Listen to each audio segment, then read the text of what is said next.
For this drawing, we're using Bristol board from Strathmore, using a grid and a pencil using light pressure.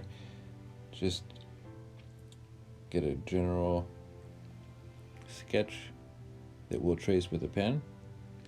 Once that's traced, we'll erase our pencil marks from step 1 and then begin hatching in with light pressure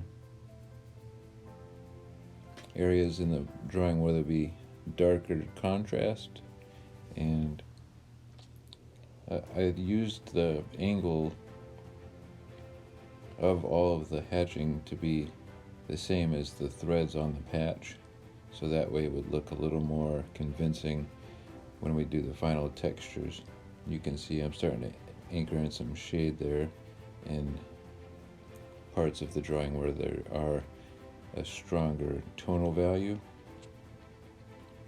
And when you do that step and you start anchoring that heavier tone in, you can use heavier pressure on the pen.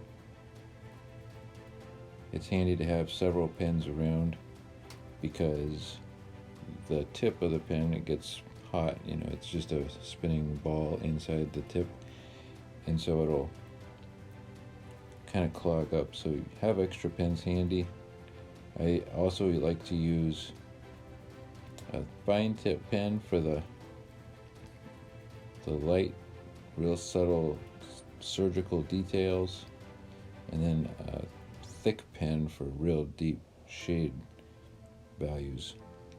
And as you move through, pay attention to the direction of the threads, especially around the wings. In this star, you'll see the threads are very convincing if you get it just right. And then I'm going over one more layer of extra tone on top of the patch.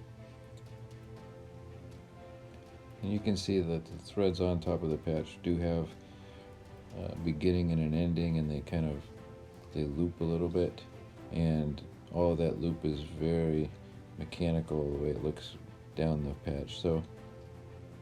And here's our final drawing.